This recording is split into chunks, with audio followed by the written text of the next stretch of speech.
జగన్మోహన్ రెడ్డి గారి సర్కార్ తీవ్రంగా విమర్శలు ఎదుర్కొన్న వాటిలో ఇసుక కూడా ఒకటి.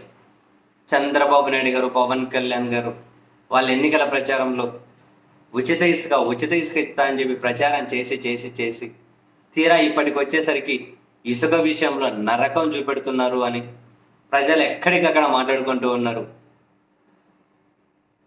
ఈ విషయంలో తీవ్ర వైఫల్యం చెందారు అని ఏకంగా కరుడుగట్టిన తెలుగుదేశం పార్టీ కార్యకర్తలు కూడా సోషల్ మీడియాలో పోస్టులు పెడుతూ ఉన్నారు. ఇసుక విషయంలో దారుణ వైఫల్యం, ఇంత దారుణంగా పాలిస్తారు మీరని చెప్పి మేము ఎక్స్పెక్ట్ చేయలేదని కరుడుగట్టిన టీడీపీ కార్యకర్తలే. సో ఇసుక విషయంలో ఈ ప్రభుత్వం తీవ్ర విమర్శలు ఎదుర్కొంటూ ఉంటే ఇక వాళ్ళు విమర్శలు ఎదుర్కొన్నారంటే ఒకటి డైవర్షన్ చేయాలి, రెండు భయపెట్టాలి. ఏకంగా ముఖ్యమంత్రి చంద్రబాబు నాయుడు గారంట గనుల శాఖ ముఖ్య కార్యదర్శి మీనా ఉంది కదా, ఇంతకుముందు ఎన్నికల ప్రధాన అధికారి, ఆ మీనాకు స్పష్టమైన ఆదేశాలు ఇచ్చేశారట. ఇసుక మీద ప్రజలను తప్పుదోవ పట్టించే విధంగా సామాజిక మాధ్యమాల్లో ప్రచారం జరుగుతోంది. ఎంత వాళ్ళైనా పర్వాలే, వాళ్ళకు అడ్డుకట్ట వేసేయండి, కలెక్టర్లు ఎస్పీలకు ఆర్డర్స్ ఇవ్వండి, ఎవరైనా ఇసుక మీద విమర్శ చేస్తే ఇంకా కేసులు పెట్టేయమని.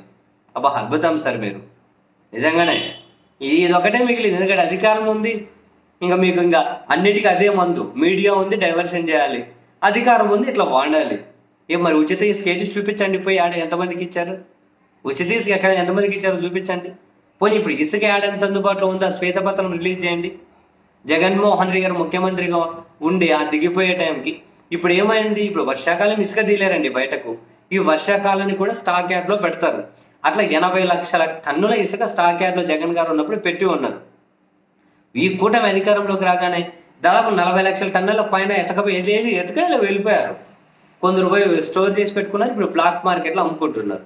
సగం ఎతకాయలిపోయారు. ఎవడు ఎతకపోయాడు, ఎవడు ఎతకపోతాడు? ఎతకపోయారు. యాడ ఇసుక దొరకట్లే, నానా కష్టాలు పడుతూ ఉన్నారు. అది ఎవరిని అడిగినా చెబుతారు ఇది, కానీ ఎవరు చెప్పొద్దట బయట. అది తప్పుడు ప్రచారం అట, కేసులు పెట్టాలట, ఇక కలెక్టర్లు ఎస్పీలు సీరియస్ యాక్షన్ తీసుకోవాలని ముఖ్యమంత్రి చెబుతూ ఉన్నారట.